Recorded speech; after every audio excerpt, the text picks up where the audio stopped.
Première ordonnance étant adoptée, j'appelle maintenant dans le texte de la commission les articles du projet de loi ratifiant l'ordonnance numéro 2017-48 du 19 janvier 2017 relative à la profession de physicien médical et l'ordonnance numéro 2017-50 du 19 janvier 2017 relative à la reconnaissance des qualifications professionnelles dans le domaine de la santé. Les inscrits sur l'article 1 sont Madame Caroline Fiat. Vous avez la parole.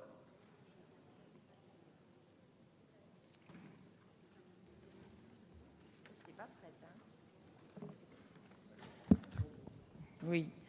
Madame la ministre, mesdames, messieurs les députés, chers collègues, entre 1987 et 2006, 5500 personnes ont été victimes de surirradiation durant leur passage au service de radiothérapie de l'hôpital Jean Monnet d'Épinal. Certaines d'entre elles l'ont payé de leur vie, d'autres d'une invalidité permanente ou d'un traitement lourd. Plusieurs erreurs humaines ont provoqué une telle catastrophe et cette affaire a mis en lumière l'absence de statut de physiciens médicaux, pourtant chargés de la lourde responsabilité du dosage des radiations de ces appareils d'imagerie médicale et de radiothérapie. Depuis, des avancées ont été obtenues, notamment par la reconnaissance des qualifications encadrant la profession. C'est le sens de l'article 1er de ce projet de loi, qui ratifie une ordonnance consacrant la profession de physique médicale et donnant un cadre à ses missions, ce qui va dans le sens de l'amélioration de la qualité et de la sécurité des soins.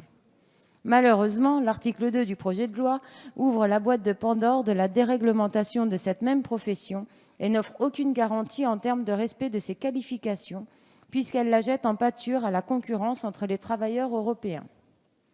L'ordonnance ratifiée par l'article 2 entraîne en effet un assouplissement des règles de reconnaissance des qualifications de ressortissants de l'Union européenne afin de faciliter la mobilité entre États. Il est certain que l'échange d'expériences, notamment dans le domaine de la santé, peut être fort bénéfique à des professionnels.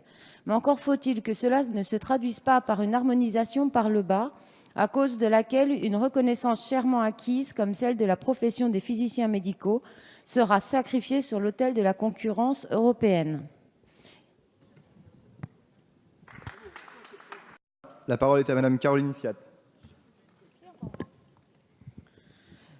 Donc, je vous ai expliqué le coup d'avant pourquoi on ne voulait pas que ce soit tiré par le bas.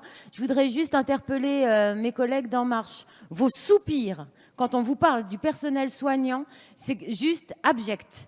Je n'ose pas espérer qu'un jour vous rentriez dans un EHPAD et qu'on vous maltraite. Parce que le jour-là, quand vous regarderez le soignant pleurer en vous maltraitant, je vous rappellerai que vous avez soupiré en nous regardant.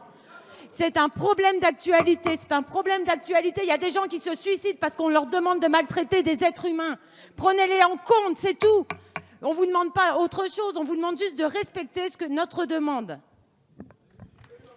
Merci, Madame.